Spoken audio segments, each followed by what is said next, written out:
Oui, énormément d'ambition pour le club de Thomas Savard qui déclarait dans la semaine que c'était l'année 0, l'année du redémarrage, bref l'année de la reconquête, vous l'avez dit, même si aujourd'hui à Grenoble le Stade français était privé de deux de ses recrues phares, le buteur sud-africain Morné Steyn et Digby Ioane, l'ailier australien qui n'arriveront qu'au mois d'octobre. Mais le Stade français pouvait compter aujourd'hui sur un joueur qui a très peu joué la saison dernière, c'est son capitaine Pascal Papé, blessé dernier sur la pelouse de Rome avec l'équipe de France, blessé au dos. Il a connu des moments de galère et 6 mois après il est de retour, très ambitieux. Pascal Papé à l'image de son équipe qui vient défier Grenoble et qui vient surtout s'imposer ici en Isère. Le début de match au cours d'une première mi-temps très hachée entre les deux équipes, le ballon pour Coetzee et les Grenoblois, mise au sol. Coetzee tarde à libérer son ballon, monsieur Péchambert sanctionne le Sud-Africain, première pénalité pour les Parisiens et après 10 minutes de jeu c'est Julien Dupuis qui ouvre le score, 3-0 pour le Stade français, puis 6-0 après 17 minutes de jeu. Grenoble est en difficulté, mais Grenoble peut s'appuyer sur sa mêlée qui a très peu tourné la saison dernière, et Valentin Courant avec 2 pénalités successives permet à son équipe de revenir à 6 partout, puis 9-6 en faveur du Stade français à la mi-temps, en faveur des hommes donc de Patricio Noriega et surtout de Gonzalo Quesada. Pas grand chose à se mettre sous la dent au cours d'une première période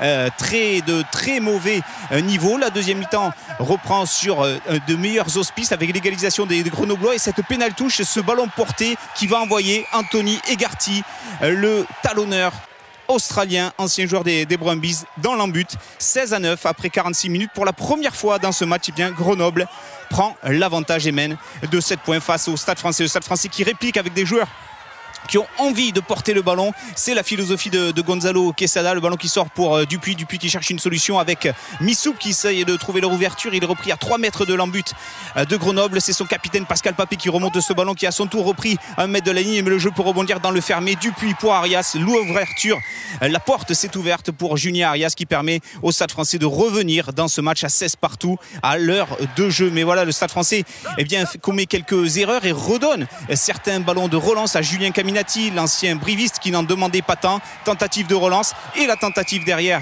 d'Hugo Bonneval pour intercepter, malheureusement en avant volontaire, estime monsieur Péchambert, et pénalité en faveur de Valentin Courant. 45 mètres en coin, il ne tremble pas et il permet à Grenoble de reprendre l'avantage 19-16.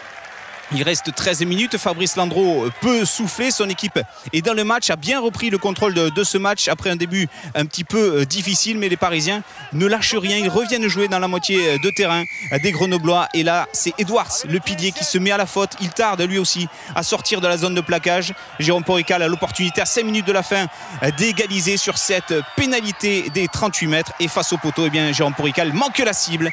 Toujours 19-16 en faveur de Grenoble.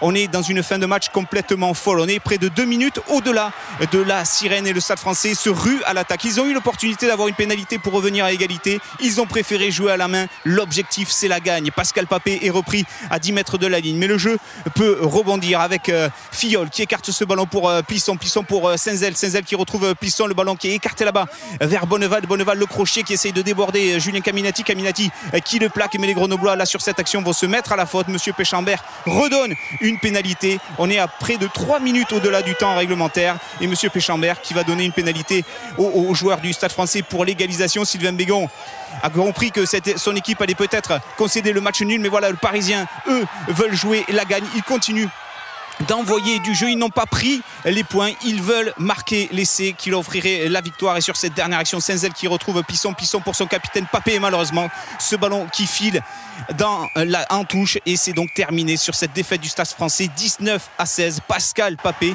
ne veut retenir que le positif de ce point de bonus défensif pris en Isère.